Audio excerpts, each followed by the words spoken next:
میں تقریباً روزانہ ہی اپنے دفتر جاتے ہوئے ایک بوڑھی عورت کو دیکھتا تھا کہ وہ مسجد کے پاس بیٹھی بھیک مانگا کرتی تھی۔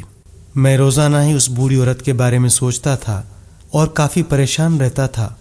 مجھے وہ بہت نیک اور معصوم عورت دکھائی دیتی تھی، لیکن اسے بھیک مانگتے دیکھ کر مجھے بہت دکھ ہوتا تھا۔ میں نے کئی بار سوچا کہ ان سے پوچھوں کہ آخر وہ بھیک کیوں مانگتی ہیں، لیکن پھر میں چپ ہو جاتا تھا۔ پھر ایک دن میں جب وہاں سے گزر رہا تھا تو میں ان کے قریب آ گیا۔ ان کے پاس بیٹھ کر ان سے پوچھا، اماں جی آپ بھیک کیوں مانگتی ہیں؟ کیا آپ کا بیٹا کوئی کمانے والا نہیں ہے؟ تو اس بوڑھی عورت نے بتایا کہ بیٹا میرا شوہر فوت ہو چکا ہے اور میرا بیٹا ہے، لیکن وہ ملک سے باہر رہتا ہے۔ جب وہ ملک سے باہر گیا تھا تو مجھے کچھ پیسے دے گیا تھا، لیکن وہ سارے پیسے خرچ ہو گئے۔ اب مجبوراً مجھے بھیک مانگنا پڑ رہی ہے۔ بھیک مانگ کر ہی اپنا گزارا کرتی ہوں۔ مجھے بڑی حیرت ہوئی کہ اس بوڑھی عورت کا بیٹا بیرون ملک رہتا ہے اور یہ یہاں بھیک مانگتی ہے۔ میں نے اس سے پوچھا کہ اماں جی کیا آپ کا بیٹا آپ کو کچھ نہیں بھیجتا؟ تو اس نے بتایا کہ ہاں بیٹا، ہر مہینے ایک خط ملتا ہے اس کا، اور اس میں رنگا رنگی کوئی پرچہ ہوتا ہے، اور وہ پرچہ میں کیا کروں، بس اس کو نشانی سمجھ کر اپنی دیوار پہ لگا دیتی ہوں۔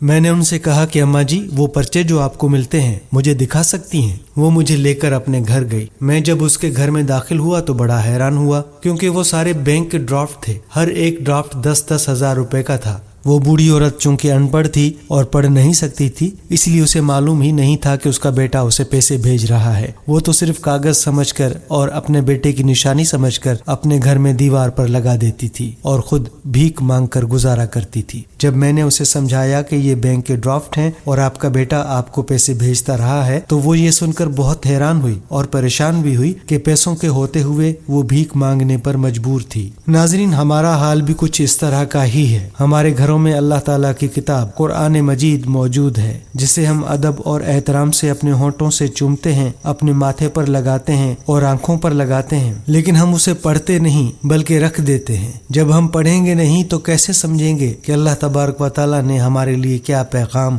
کیا اصلاح بھیجی ہے؟ یہ ایک بہت بڑی مثال ہے کہ اس عورت کے پاس پیسے تو تھے، لیکن محض ناواقفی کی وجہ سے اور ان پڑھ ہونے کی وجہ سے اسے معلوم ہی نہیں ہو پایا کہ اس کے پاس پیسے ہیں، اور وہ بھیک مانگنے پر مجبور تھی۔ دعا ہے کہ اللہ تبارک و تعالی ہمیں قرآن پاک، اس کا ترجمہ، تفسیر پڑھنے اور سمجھنے کی توفیق عطا فرمائے اور اس پر عمل کرنے کی توفیق عطا فرمائے، تاکہ ہماری دنیا اور آخرت دونوں سنور جائیں۔